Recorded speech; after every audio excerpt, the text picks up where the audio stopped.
What is up, guys? Nava the Beast checking back in with another video, and today we have our fellow guest, Royal Marine, former Royal Marine, Chris Thrall. Did I pronounce that right? Yeah, you can say it how you like, brother. It's actually Thrall, as in Thrall. It's just the Thrall bit, right? It actually means slave in Viking. Oh, wow. You know, the Scandinavian Norse language. It's a pretty badass last name. So, well, it means at some point in my family history, we must have got our freedom at some point, because we're not slaves now, right? Yeah. Dude, so Chris, man, I was watching some of your videos before we got on the call. Extreme athlete.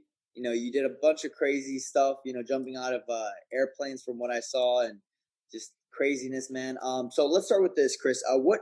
How long have you been serving, or were you serving in the Royal Marines? So I joined quite a long time ago now, back in the 80s. So it was 88 I joined. I did what is the average here for a British Marine, which was 7 years. I kind of had a great time, but I felt as if I'd done all the exciting stuff, and that if I was to stay in as a full career, I would just be repeating, repeating all this stuff, which was brilliant the first time around. And so I left to run a business in Hong Kong. And anyone who's read my first memoir, Eating Smoke, will know I then got addicted to crystal methamphetamine. And I ended up working for the 14K, which is Hong Kong's kind of most notorious and vicious Triad brotherhood. And they run the nightclubs in the area of Wan Chai in Hong Kong, which is where a lot of you guys would know, because it's where the sailors, it's the first place the sailors go when their ship pulls into Hong Kong. Sailors and the Marines go down to Wan Chai.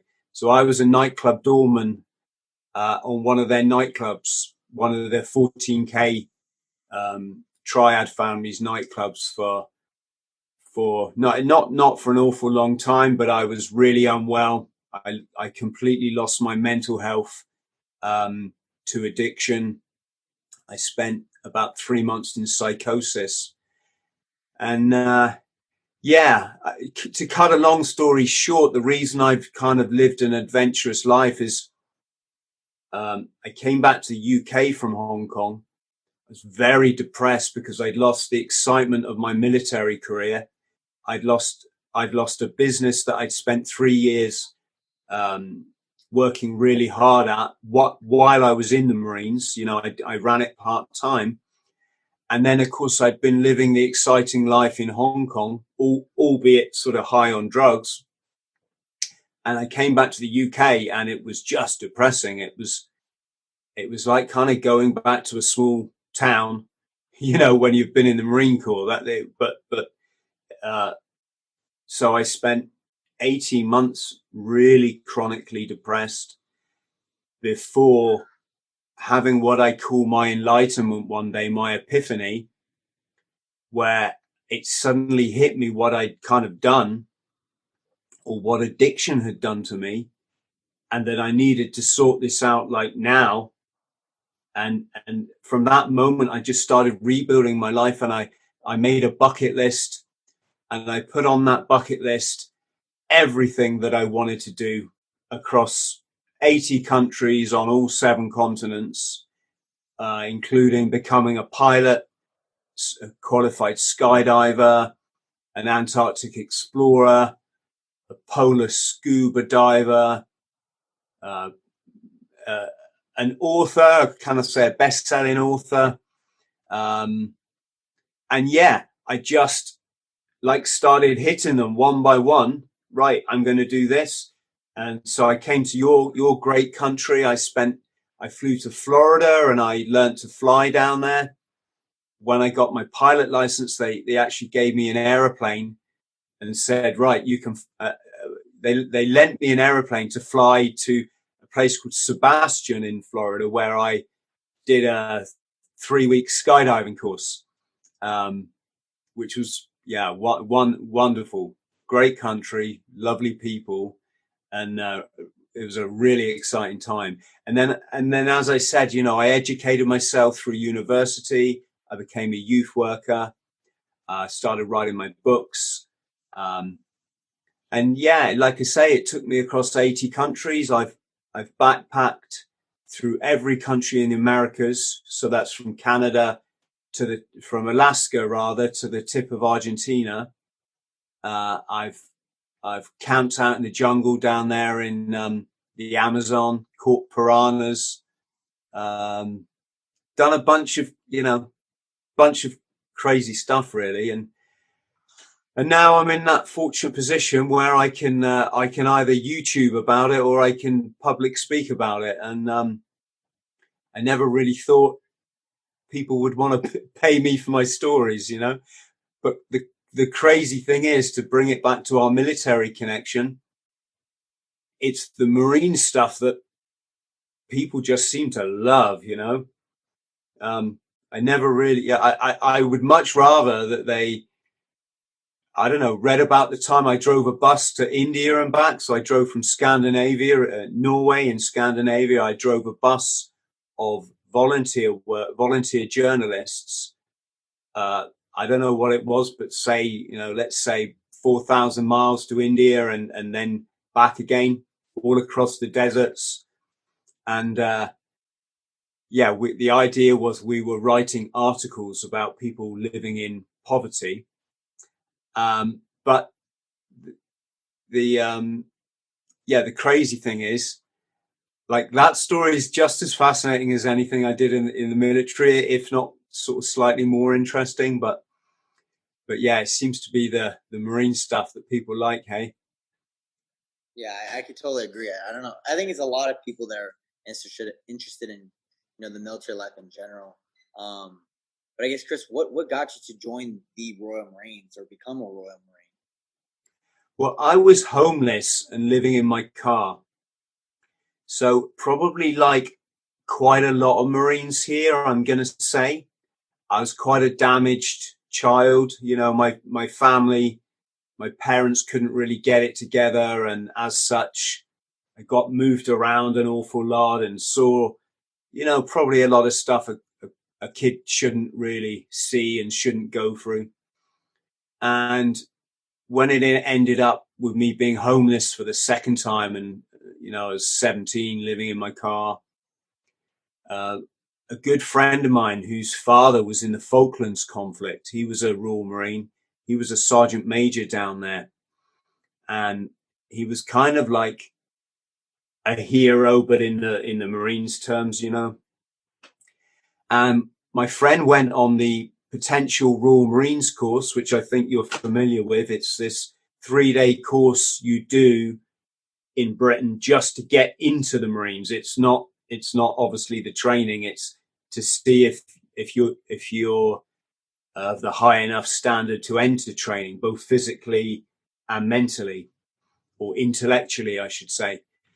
My friend did this course, and he came around to my car, as it was, and knocked on the window and said, "I've just joined the Royal Marines, and it was great, man. And we did this 3-day course, and they put us through all this stuff, and we did the endurance course, and we did the assault course, and we had to run, and we had to, discuss weapons and all this kind of stuff along." And as you probably know, we do swimming tests, and we actually, back when I joined, we did the U.M.C. Gymnasium test, so the press ups, the pull ups, the sprinting up and down, this kind of thing. And then he said the fatal words to me. He said, "But of course, Chris, you could never do it." And like, when you're an angry young man, nobody tells you what to do, right? And I was like, "Oh yes, I could." And funnily enough, I'm writing a book about that now, because last year I ran the length of the UK. So I ran, for argument's sake, I ran 1,000 miles pretty much non-stop except for sleeping on the side of the road in my tent. I carried about 14 kilos, so God knows how many. That's probably about 2 stone in equipment, like a military pack would weigh. I ran an ultra marathon, or I averaged an ultra marathon every day. And I ran from a place in the north of Scotland called John O'Groats, which is the very northern tip of Britain, to the very southern tip, which is down near where I live in Cornwall, which is called Land's End. And I raised £18,000, so about $23,000 for a military charity. But most importantly, I raised awareness of this alarming rate that I know you guys have got of PTSD suicide. We've lost already about 80 veterans this year alone, and they're only the ones that go on record. Then there must be hundreds more. So I'm writing this book at the moment. It's going to be called something like State of Mind, because that's our Marines slogan. State of Mind, how I ran 999 miles without training, something like that, right?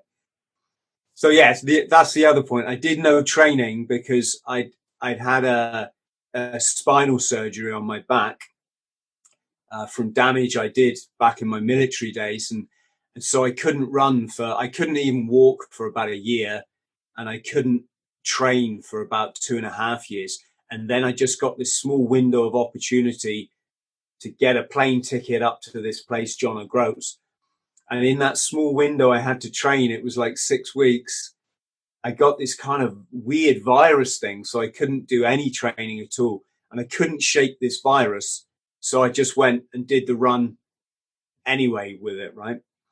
But the point I was getting to was, in the book I'm writing, I talk about my friend betting me I couldn't join the Marines. And what I did was I set myself a course of about 1.5 miles. And I said, if I can't run this course, then there's no way I'm going to go and waste the Marines' time pretending that I'm fit enough to join. And so I set off running. And back then, I mean, I don't know if I was 17 or 18, but we were certainly drinking a lot of beer, and I was always smoking cigarettes, at least off and on. So I wasn't like a fit guy, right?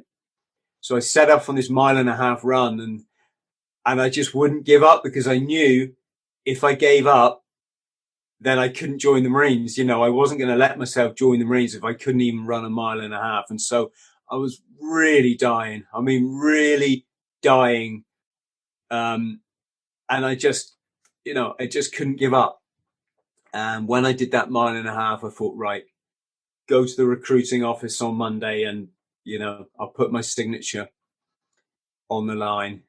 So I went to the recruiting office, and in the British recruiting office, they say, jump up on the pull-up bar. So I jumped up on the pull-up bar, and I'm doing these pull-ups, 1, 2, 3, 4. I got to, I can't remember if it was 19 or 20. I think it was 29, because I've always been quite athletic, and I was a terrible runner, but I'm quite lightweight and I'm quite strong. So the pull-ups weren't a problem. Plus it was something I'd practiced. And so I let go of this bar, having done, 20 plus pull-ups. No, he said to me, right, get down.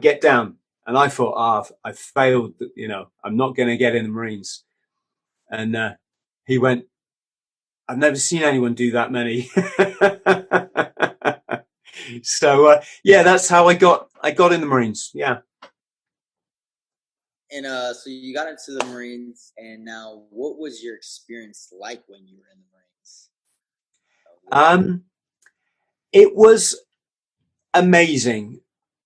I mean, probably a bit like you guys.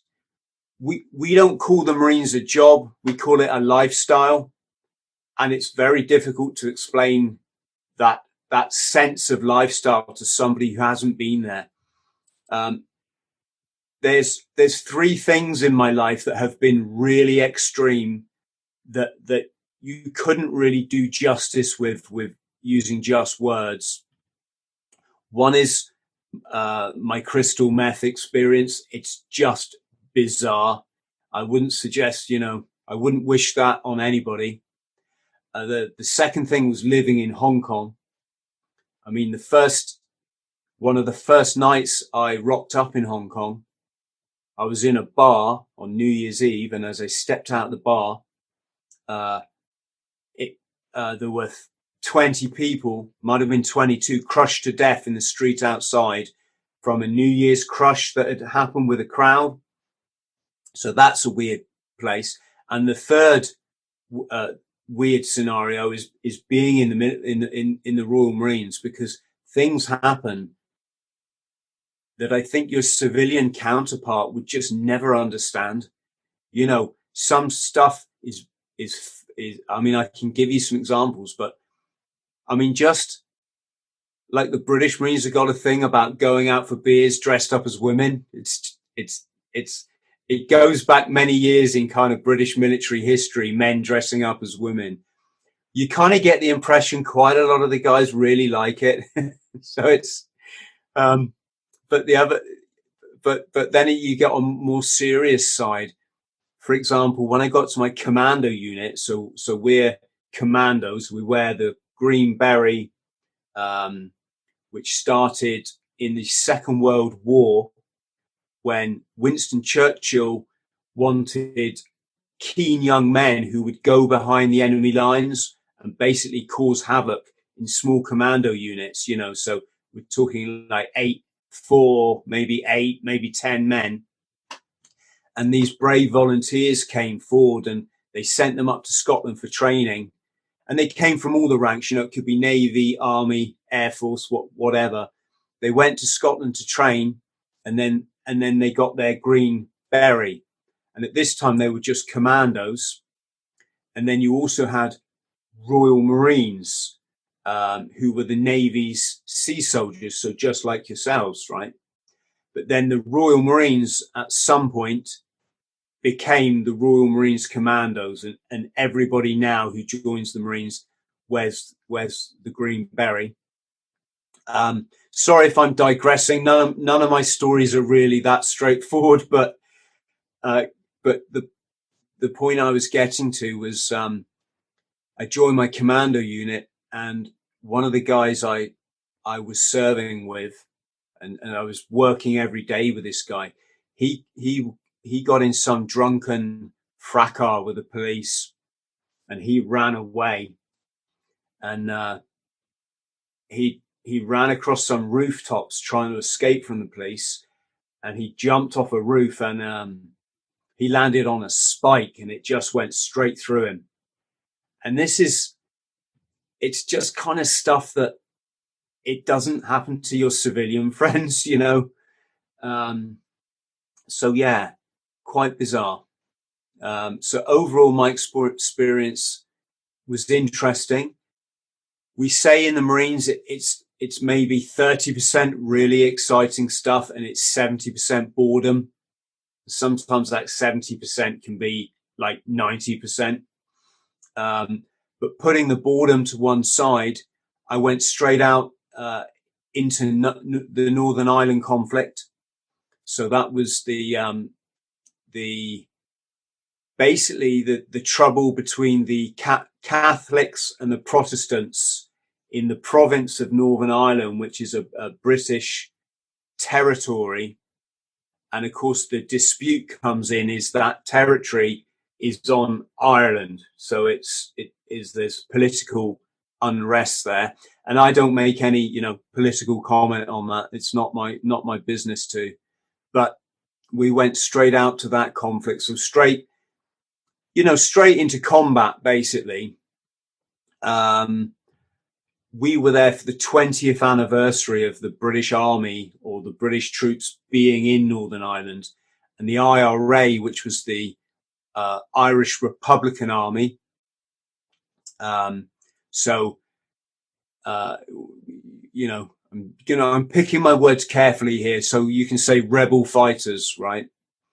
What most people would call terrorists, but that's kind of a word I try not to use. They said they were going to do everything they could to kill a Marine, and we lost one of our buddies after about 2 weeks of being there. You know, he was shot dead. The guy behind me on patrol was shot 3 times, and then the sniper turned his sights on me and fortunately missed.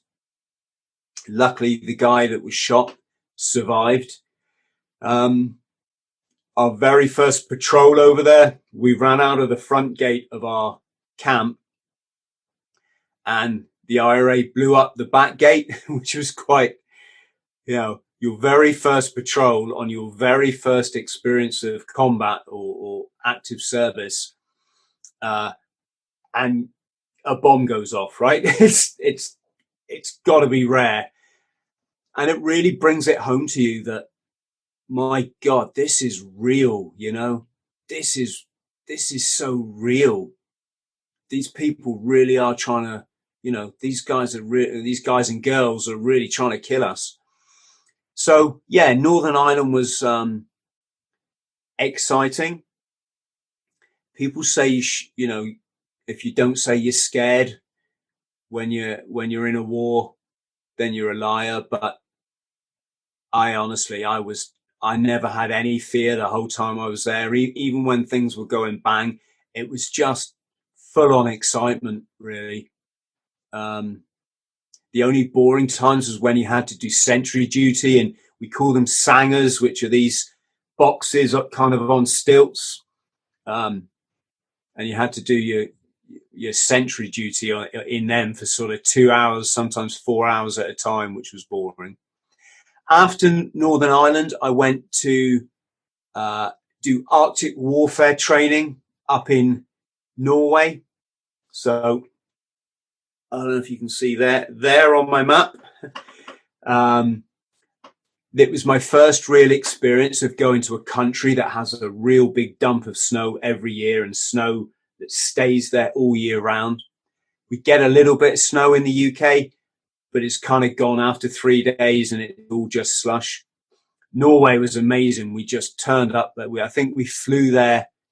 It was either on the C-130 or it was a TriStar, which is an RAF. It's like a civilian plane that the RAF use, the Royal Air Force, that is. And we flew to Gardermoen in Norway, and we got on buses and we went sort of north into the countryside. And you decamp into what in the summer would be like a walking hotel for hikers and things. You stay in that hotel your whole, I'm trying to think now, it was our company stayed in one hotel. So our units are probably not as big as yours. So in a company back then was 3 troops. So 3 troops of about 30 guys, plus, you know, your sergeant major and your officer and your troop officers and this kind of thing. And so you live in that ski hotel, and you go out for the first 3 weeks of what ends up being a 3-month deployment. You do I can't remember the terminology. I think it's AWT, Arctic Warfare Training. And that's where you learn to ski. You have ski lessons every day.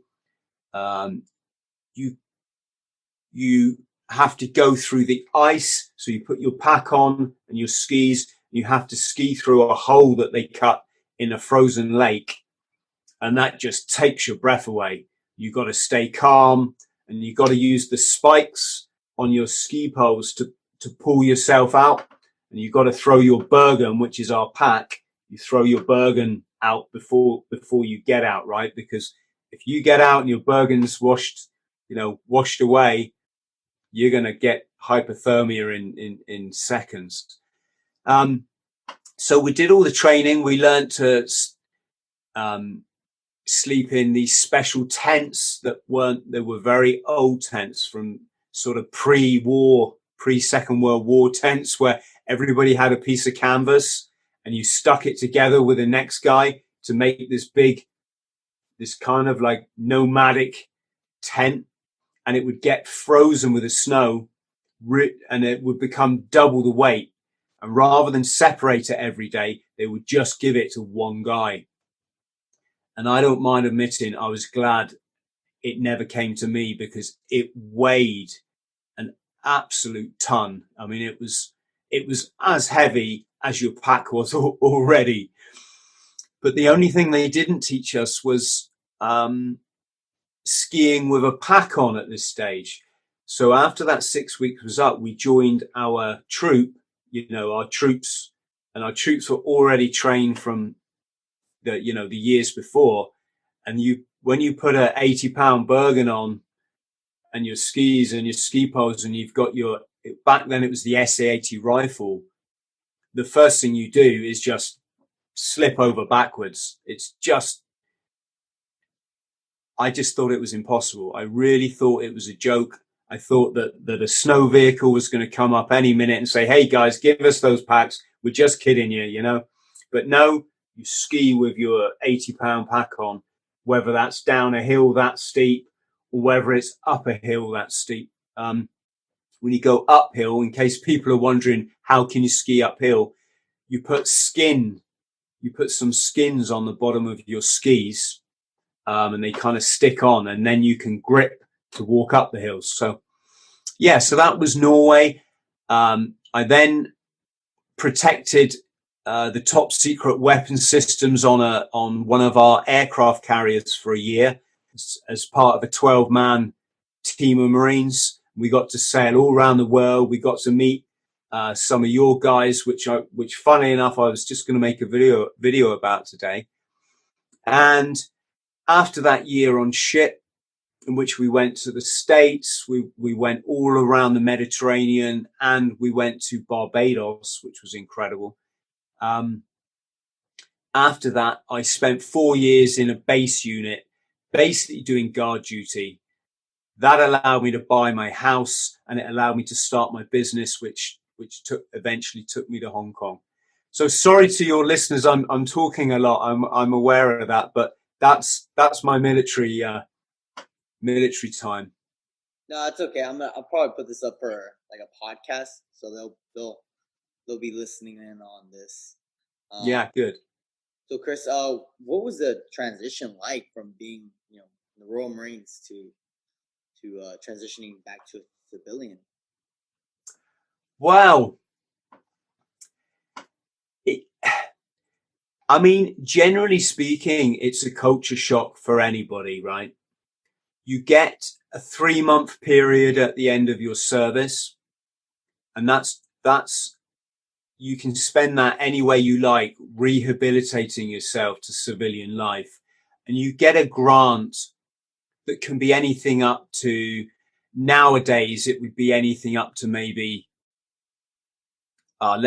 let's just say $8,000, something like that, and you can pay for any course you want to go on with that money. So if you want to become, I don't know, let's say a fireman, a firefighter, and you need money to go and train, you can use that money for that. Now they're realizing that just isn't enough for many servicemen, hence why so many are struggling with their mental health. In addition, drinking in British culture it's really bad anyway. We kind of laugh at alcoholism, but we've got a culture where sort of probably over 20% of adults would really be classed as having an alcohol, not like a dependence, but an issue, right? And in the military, that's exacerbated because, as I'm sure you well know, Armando, it's in the military. Drink is pushed on you as a bonding tool, right? And you're young and you're out for a good time. So a lot of servicemen leave and they take this alcohol, they take the drinking the acceptance of drinking with them. And then, of course, you start getting problems. Well, with me, it wasn't the alcohol. It was the crystal meth. I was there in Hong Kong. I'd lost my career my career in the Marines is gone. My business I spent 3 years working at, in which I was basically going to be a millionaire. That's the way that my sales were going. And then in one day, or well, let's say over 3 months, it just went back down to zero. And that wasn't my fault. It was the company that supplied us with products went bankrupt. So there I am in Hong Kong. I'm now a civilian. And yeah, I felt unqualified for anything. I didn't feel I had any skills to offer anybody. I was heavily in debt. I didn't really know how you go about getting a job other than looking in the newspaper for advertisements. And, as I said, within 6 months, I was chronically addicted to crystal meth. Within about 9 months, I was in psychosis. So it's almost like a form of schizophrenia. Lost quite a series of jobs, and then came back to the UK and spent 18 months depressed there. So that was my experience of we call it resettlement. But of course, everyone's individual in the Marines, and some people do better than others. Some people are happy to leave and go and become a firefighter or a police officer. To me, that was just like kind of going from one service into another. And I'd had enough of the kind of service mindset by then. So yeah, does that answer your question? That's perfect. And, I think that I think a lot of service members can relate to that with a rough transition back to, a civilian and whatnot. Now, what are you doing now, Chris, that, that your military experience kind of helped you on? What are you doing now? Right. So now, I'm going to say the most exciting thing at the moment is my YouTube channel. I haven't kind of, reached the status that you have, but what I started doing was just putting on videos, talking about my life, my experiences, what it's like to have a mental health disorder, what is addiction? Because a lot of people think they get drugs and addiction confused. And I try to explain that addiction is it's a psychological condition. Recreational substance misuse, whether that's alcohol or cocaine or whatever it is, it's kind of like a separate issue. And what's happened by me doing this, as well as talking about my military experiences, people, they really seem to appreciate it. And I'm kind of inundated now with, thank you messages in my inboxes of all my social media and my email, people just saying, thank you, Chris, for being so honest about your time in the Marines, for being honest about mental health. And also, so alongside my YouTube channel, I run a Patreon platform. I ask people, I say to people, if they want to invest £2 a month, so that's $2.50, I will then give them a video every month, a self-improvement video or a self-help video, just to probably similar to what, some of the stuff you do, just to help people achieve their goals and to achieve their bucket list and to get happy, because a lot of people are unhappy now. That I think their expectations are here and their kind of mindset is here. And I try to bring that together. And like I say, it's a very small amount of money. I do a video every month. They get to come and see me speak once a year.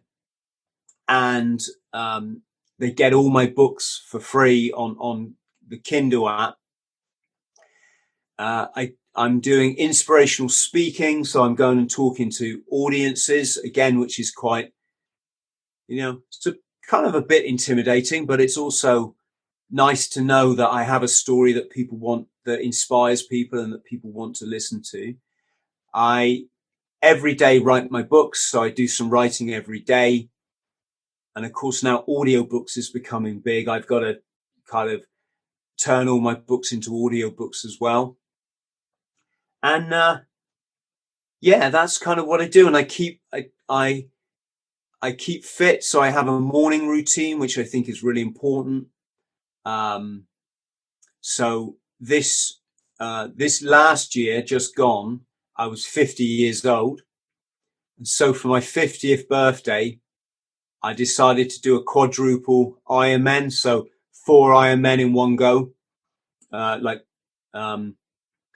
And the reason I did it was quite funny. It's because I took up triathlon last year.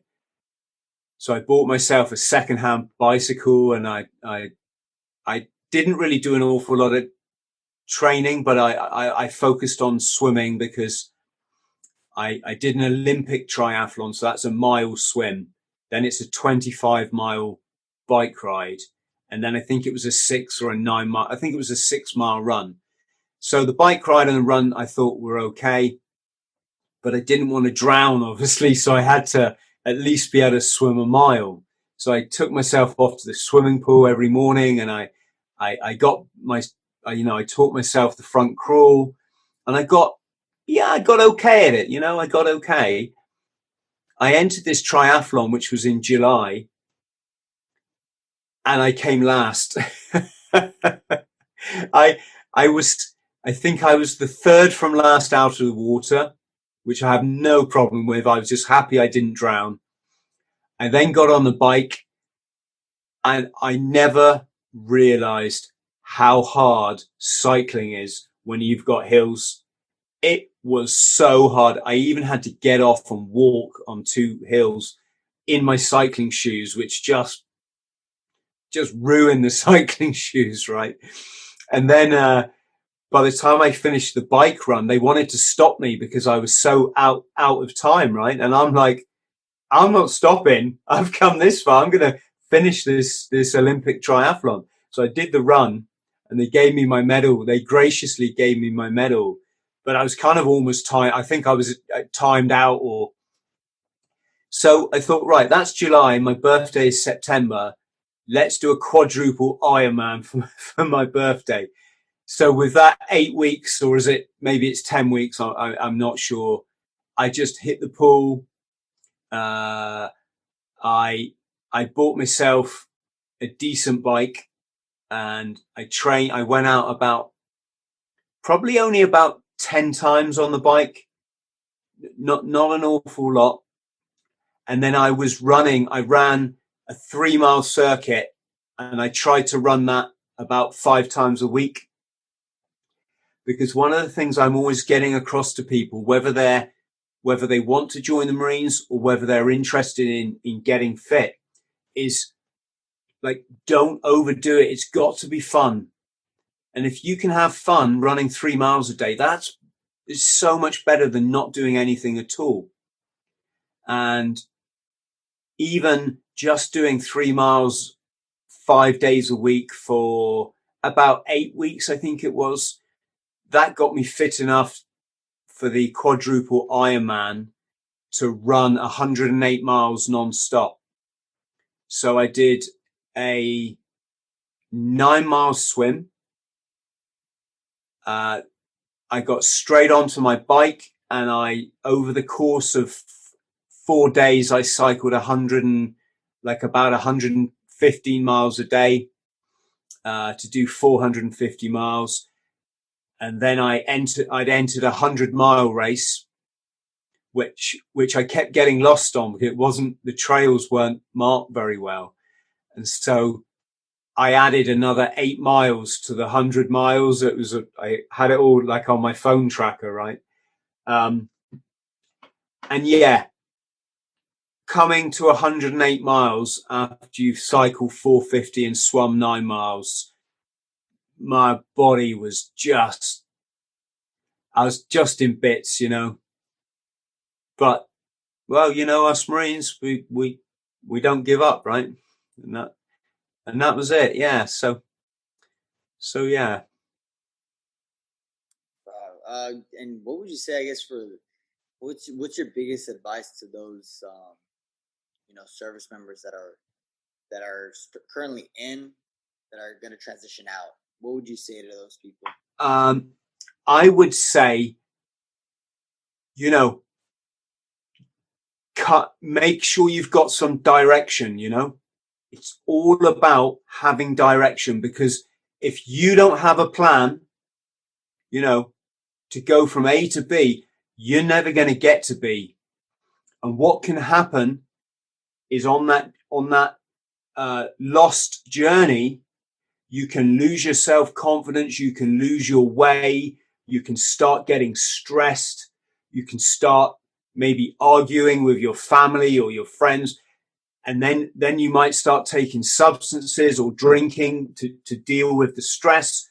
And before you know it, you can end up like me and like so many others, where particularly if, for example, you have childhood trauma that is underlying in your memory, because it all comes together in one horrible manifestation, and before you know it, you're on your ass, and life is just, everything is against you, and it's a horrible place to be. So please, if you're listening, when you leave the forces, make sure you have a plan and some direction. Make use of the money that they give you, make use of getting a course, and get something. Even if it's just working in a bar or what, get something, because the longer you're out of work, the more your confidence takes a knock, and the more the problems I mentioned can occur. Yeah. Is that good advice, Armando, do you think? I agree. Have a plan. Yeah. Well, guys, if you're still listening to this, which hopefully you are, Chris, I want to thank you for jumping on the podcast. We got a couple thousand viewers out there watching the podcast, so they really enjoy it. Maybe someday I can come out there. Or where are you currently located at, Chris? I live in Plymouth, which is a military town in the south of England. You're welcome to come and see us anytime. That would be wonderful. Yeah, that'd be cool. Maybe for us to do a little PT challenge for the YouTube. That would be really, really fun to do. Definitely. Yeah, you could put me through a little obstacle or something. But yeah, and we can pick this up at another time as well. That would be great. For sure, yeah. Probably got loads more to talk about, right? Oh yeah, training, how to prepare. There's so much that we can talk about. But thank you, Chris. I appreciate your time, brother. And any last words to the audience? Just lots of love to America, respect to everybody. As I always say, you get one life, smash it. There you go. Friend, thank you for watching my video. I'm the only person I know that has ticked every item off my bucket list, and I did so coming back from chronic addiction with no help from anybody. Now I want to pass those skills on to you, but I can't help you unless you help me and hit the subscribe button. So please do so, and let's go and smash this world together.